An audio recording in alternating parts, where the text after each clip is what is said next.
Well, contrast is important, isn't it? Because the contrast does help you to focus.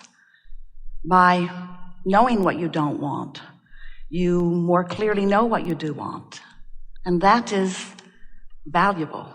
In fact, that contrast that you often think you could do just as well without is what puts the eternalness in eternity. In other words, you could not come to a new preference without that variety.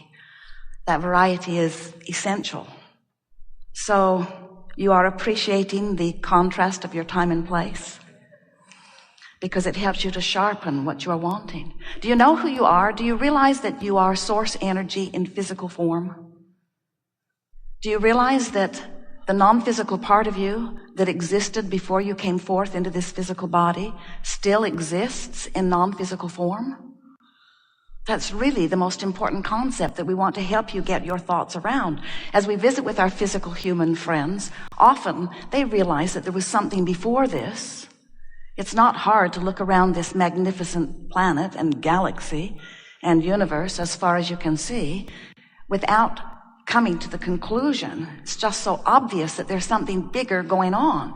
You're magnificent, you are brilliant, you are genius human creators, but you have not managed to scrape enough dirt together to launch another Earth into orbit.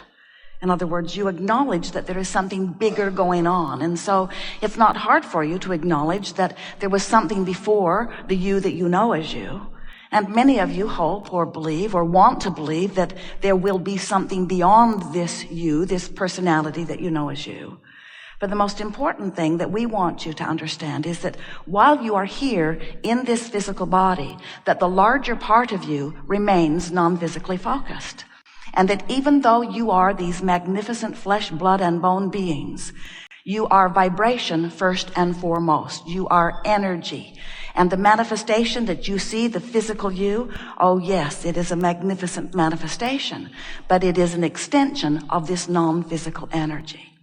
So as we visit with you and we talk to you about you being the creator of your own experience, we're talking about the you that set things into motion long before anyone recognized you as the you who's here in this physical body. We want you to feel yourselves as physical extensions of this source energy.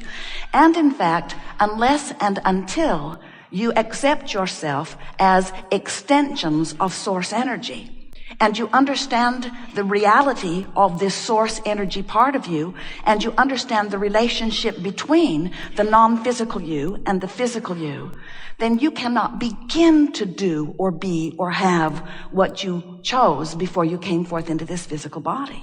In other words, you are source energy. You are the physical continuation of source energy. So it's rather easy to be here in your physical body and to get yourself vibrationally separated, that's really too strong a word, but pinched off from the fullness of who you really are. Your emotions let you know how you're doing in that regard. Your emotions let you know in every moment that you are consciously aware of the vibrational relationship between the non-physical source energy part of you and the thought that you are thinking right here in this moment. So here is how it works, and we're just briefly going to give this to you. We want this to be something that you significantly understand, and all day long we'll bring you back to this realization, because an acceptance of the reality of the whole that is you is necessary before you can be the joyous, creative being that you have come forth to be. So before you came into this physical body, you were non-physical energy, and a part of that consciousness came forth into the personality that you know as you. So here you are in this body, you that you know as you and you that others know as you, and you are exploring the variety of this leading edge time-space reality, this leading edge, magnificently balanced, contrasting environment where by knowing what you don't want, you can come to clearer preferences about what you do want. And every time that preference is made, whether you speak it out loud or not, much more is happening that is happening on a nonverbal level. than at verbal level. Hard to believe as much as you are talking to one another, but much more is happening vibrationally. So this rocket of desire is shooting forth from you all day, every day, rocket after rocket after rocket of what would be better, what would be an improved situation. Not just for you, magnificent humans, genius creators out here on the leading edge, but even the one-celled organisms, even that which is what you call dirt or rock or beast or flower. Everything that is consciousness is having exposure to environment, and everything that is consciousness, which is everything, is sending forth rockets of desire, rockets of improvement. That's why the evolution of all species occurs. So as this rocket of desire goes forth, the non-physical part of you, or the one-celled organism, or the rock, or the flower, or the beast, the non-physical part of you takes that rocket and holds the newly found preference, the newly found place, and holds it as a vibrational marker, waiting for you to vibrationally catch up to it. That's where your emotions come in. When life is giving you the experience of not enough of something you want, not enough money, for example, you're asking for more. In fact, we've been watching you. You're asking and asking and asking and asking and asking and asking and asking. And there is a veritable fortune amassed for you, vibrationally speaking, in what we are calling this vortex of creation. This is a vibrational reality that precedes all things that you call your manifested reality. Sometimes our physical friends are annoyed as we wave arms around and describe this vortex of creation, this vibrational reality. They just say, "Show me the money, Abraham."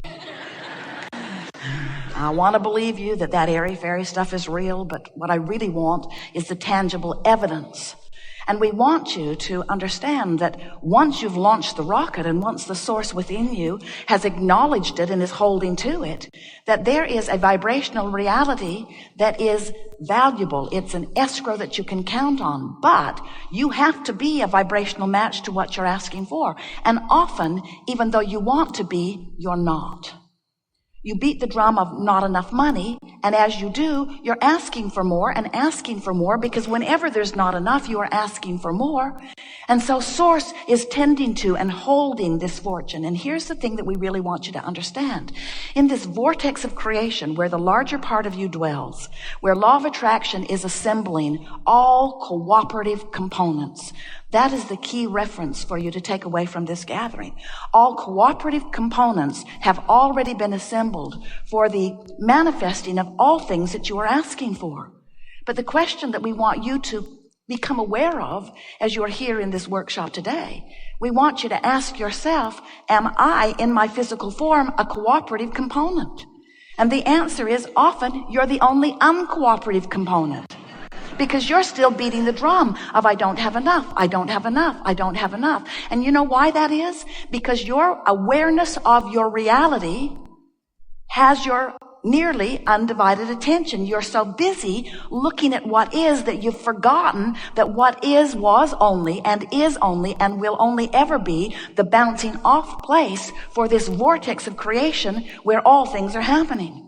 When you focus on the opposite of what you have now asked for, let's say it a better way, when you focus upon the opposite of what you have evolved to, do you get it? Do you get that life caused you to ask and the larger part of you evolved to a new vibrational stance? And when you don't go, you don't feel good. That's what that separation, that's what negative emotion is.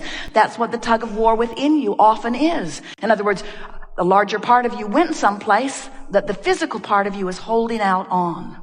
When you feel frisky, you went. When you feel exhilaration, you went.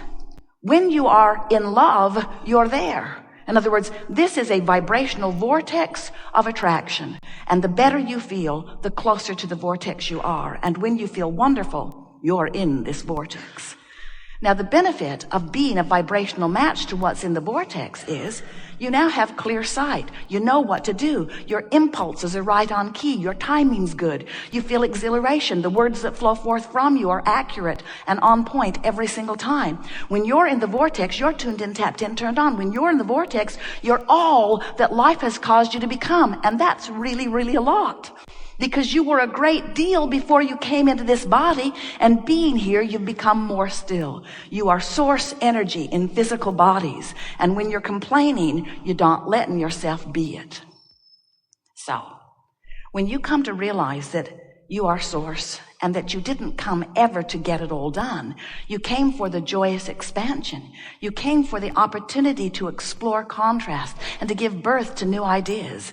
And then it was your absolute intention, once you gave birth to another rocket of desire, to turn as the source within you does and give your undivided attention to the new idea. You did not intend to look back at the contrast that caused you to ask in order to justify the asking by pointing out how bad it was. And yet in your physical form, you've made an art of that. We want you in the vortex. That's where you belong. But we don't ever want to imply that you should just get in there and remain in there. You out here on the leading edge, you get to explore the contrast and you get to launch the rocket. But then the most wonderful thing happens to you. You get to feel the visceral, tactile, physical thrill of now coming into alignment with your expansion. You get to experience the manifested perfection of every wish or desire or dream that you could ever conjure. But you've got to learn how to become a match to your dreams, which means you got to let go of reality. You got to let go of the reality of the isness of now, because some of it's good and some of it is not the way you want it to be. And you've trained yourself to be so very objective.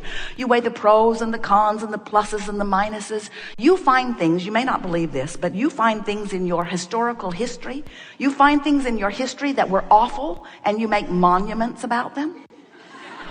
And then you drag your blessed new little ones down the long, awful trail of all of that history. By that which man calls God, by that which is the source of all that is good, that remains there for you, surrounding everything that you want and the larger part of you, summoning you all day, every day into it, calling you, calling you, calling you. And when you answer that call, when you move in the direction of that, you feel the relief of releasing the resistance. With every particle of resistance that you release, with every bit of movement toward who you really are, you feel yourself blossoming and blooming and becoming that being that you have already become, vibrationally speaking. So when we tell you you are vibrational beings, how does that set with you? Are you all right with that? When we tell you that you are source energy in a physical body, does that sort of kind of make sense to you? When we tell you that you're exploring contrast and that the contrast helps you to choose, do you get that? And when we tell you that when you've chosen, that the larger part of you embraces your choice and holds it for you eternally, waiting for another amendment and waiting for you to become a vibrational match to it, can you relate that to the wonderful aspects of your life? Do you get that? Do you now understand the emotions within you and what they mean? Do you know that the source within you is one who loves? Do you know that? And do you know that that's why when you find someone that you're not appreciating, when you're finding fault or blame, when you're condemning someone or something, even when by your physical standards they darn well deserve it, do you now understand what that negative emotion means? It means you departed from who you are. Source says you have the free will to do that, but you're not ever going to feel like you really feel when you hate, because you are a lover. The larger part of you loves. And when you don't love, you're not who you are. And there is a separation that you can feel in your solar plexus that feels like hate or anger. When you are afraid, do you know that it does not mean that you're receiving a warning bell that says there's danger? Do you know that when you're afraid, what it means is you have thought about something and therefore activated a vibration and therefore established a vibrational pattern of such separation from who you are that that empty, awful feeling that you call fear simply means your thought is not in sync with who you are. You're draining yourself. Draining isn't the right word. You are disallowing the refueling, the refilling of who you really are. We want to assure you that your future, that the future of this planet, that the future of all that you know as physicality, it is magnificently laid out before you. And when you find something to fuss and worry about, the most significance that that has is that for you, right here, right now, you prevent yourself from being the full being that you really are. And here is the most significant thing that you will hear from us this day or ever. That negative emotion that you feel simply means that you are not keeping up with you. You are not keeping up with who you have become as a result of the life that you've been living.